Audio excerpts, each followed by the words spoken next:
టీవీకి స్వాగతం. టీడబ్ల్యూజేఎస్ ఆధ్వర్యంలో విలేకరుల సమావేశం. ముఖ్య అంశాల మీద నిర్ణయం. జర్నలిస్టుల సమస్యల పరిష్కారంలో జాప్యం తగదు. పాలకుల నిర్లక్ష్యంపై పోరాటానికి సిద్ధం కావాలి. టీడబ్ల్యూజేఎఫ్ రాష్ట్ర అధ్యక్షుడు మామిడి సోమయ్య. రాష్ట్రంలో జర్నలిస్టులు ఎదుర్కొంటున్న సమస్యలను ప్రభుత్వం వెంటనే పరిష్కరించాలని తెలంగాణ వర్కింగ్ జర్నలిస్ట్ ఫెడరేషన్ రాష్ట్ర అధ్యక్షుడు మామిడి సోమయ్య డిమాండ్ చేశారు. కాంగ్రెస్ ముఖ్యమంత్రి రేవంత్ రెడ్డి ప్రభుత్వం అధికారంలోకి వచ్చి ఏడాది గడిచినా జర్నలిస్టుల సమస్యలను పరిష్కరించకుండా పక్కన పెట్టిందని ధ్వజమెత్తారు. జర్నలిస్టుల సమస్యల విషయంలో పాలకులు ఇంకా నిర్లక్ష్యం చేస్తే పోరాటం తప్పదని ఆయన హెచ్చరించారు. పలు వక్తలు మాట్లాడుతూ జర్నలిస్ట్ వృద్ధులు ఉన్న ప్రతి ఒక్కరికి అక్రిడేషన్ కార్డు ఇవ్వాల్సిందే. ఎందుకంటే వారు కూడా ప్రతి వార్త రాస్తున్నారు, ప్రజల మధ్య ఉంటున్నారు. ఇప్పుడు జర్నలిస్ట్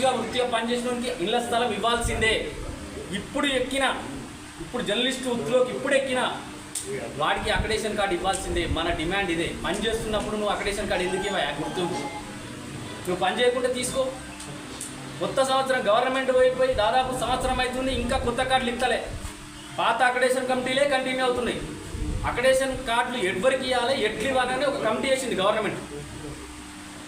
ఆ కమిటీ ఏం చెప్తే అది చేస్తాడ. మండల రిపోర్టరు డిగ్రీ చదివి ఉండాలన్నట, స్టాఫ్ రిపోర్టరు ఎంసీజే కంపల్సరీ చేసి ఉండాలన్నట. సాధ్యమవుతుందా? ఇది సాధ్యమవుతుందా? మండల రిపోర్టర్లు డిగ్రీ పాస్ అయిన వాళ్ళు ఎందుకు చదువుతారు? మండలాలు ఎందుకు ఉంటారు? ఏదో ఎక్కడో పని చేసుకొని ఉంటారు కదా.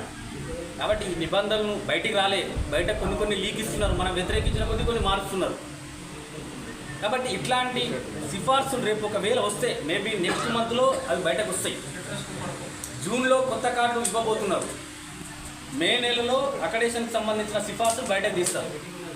అప్పుడు మనం నిజంగా మన జర్నలిస్టులకు వ్యతిరేకంగా సిఫార్సులు చేస్తే పక్కా వాటిని వ్యతిరేకించి అట్లాంటి వాటిని తీసేయించేదాకా మన జర్నలిస్ట్ ఫెడరేషన్ పోరాటం చేస్తుందని ఈ సందర్భంగా మీకు గుర్తు చేస్తున్నా. కాబట్టి ఇందాకనే మనోళ్ళు మిత్రులు చెప్తున్నారు, చిన్న పత్రికలు పెద్ద పత్రికలు వార్త రాసేతుల దగ్గర ఉంటుంది సత్తా. నేను గుర్తించాలంటే నా వార్త గట్టిగా ఉంటే నువ్వు చిన్న పేపర్ అయినా సరే నేను పిలుచుకోపోతున్నాడు.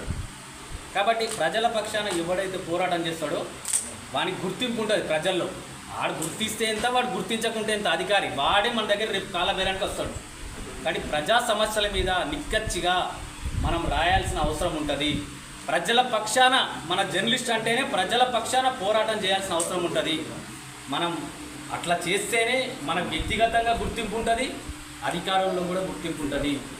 మనం ఈరోజు మనకు తెలిసిన సమస్యను కూడా మనం రాయకపోతే మనల్ని ఎవరు గుర్తించరు. ఏమి తెలిసినా రాయలే అని అనుకుంటారు. 4 సార్లు నెగిటివ్ వార్తలు రాస్తే ఆటోమేటిక్గా తీసుకుంటారు. నువ్వు పాజిటివ్ వార్తలు 100 రాయి గుర్తించరు. 100 రాయి గుర్తించరు. నెగిటివ్ వార్త 1 రాయి దాని గురించి స్ప్రెడ్ అవుతుంది, స్టేట్ వైడ్గా స్ప్రెడ్ అవుతుంది. అది జర్నలిజంకు ఉన్న విలువ. కాబట్టి జర్నలిస్ట్ అంటేనే నెగిటివ్ థాట్, నెగిటివ్ ఆలోచన. అరే ఇది ఏదో చేస్తున్నట్టే దాంట్లో ఏదైనా నెగిటివ్ ఉందా అని ఆలోచించాలండి. ఎవరికైనా ఇబ్బంది జరుగుతుందని ఆలోచించాలి. కాబట్టి అట్లాంటి నికార్సైన జర్నలిస్టులుగా మనం పనిచేయాలని కోరుతూ, అదే క్రమంలో మన హక్కుల కోసం కూడా మన యూనియన్ తరఫున మన యూనియన్కి అండగా ఉంటూ మరింత ముందుకు ఈ సమస్యలన్నింటినీ పరిష్కారం కోసం పోరాడాలి. త్వరలోనే మీకు ఆల్రెడీ ఇప్పటికే ప్రెస్ క్లబ్ స్టార్ట్ అయింది. ఆ ప్రెస్ క్లబ్లో కూడా ఇలా కాకుండా రేపైనా ఎన్నికలు జరగబోతాయి. అట్లాంటి ఎన్నికల్లో మన ఫెడరేషన్ అనేది బలమైన టీమ్గా పనిచేస్తేనే, అక్కడ ఉంటేనే మనకు అక్కడ విలువ ఉంటుంది. మనం కూడా పనిచేయలేమనుకుంది. అన్ని పత్రికల వాళ్ళకి ఇక్కడ ప్రయారిటీ ఉండాలి, అన్ని టీవీల వాళ్ళకి ప్రయారిటీ ఉండాలి, అందరితో స్నేహం చేయాలి. అరే పక్క యూనియన్ ఉండరా భయ్, మనకు సంబంధం లేదు, వాడు జర్నలిస్టే కదా, మాట్లాడాలి, వాళ్ళతో కలవడి ఉండాలి.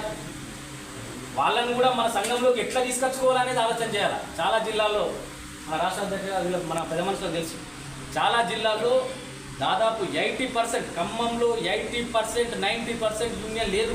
మొత్తం మన సంఘంలోకి వచ్చేసింది. ఐజేయు వాళ్ళంతా 80% మొత్తం టీం మొత్తం వచ్చేసింది. రంగారెడ్డిలో కూడా దాదాపు 70% రాజీనామా చేసి వచ్చేసింది. అక్కడ విధానాలు నచ్చక గవర్నమెంట్ జోకుడు స్టార్ట్ చేసింది. అరే జర్నలిస్ట్ సమస్యలు అక్కడ లేదు. ఇక్కడ ఈ మొన్నటిదాకా ఆయన జోకిండి, ఇప్పుడు ఈయన జోకుతుంది. అప్పుడు పోరాటం చేసింది మనమే, ఇప్పుడు పోరాటం చేస్తుంది మనమే, భవిష్యత్తులో పోరాటం చేసేది కూడా ఓన్లీ ఫెడరేషన్ మాత్రమే.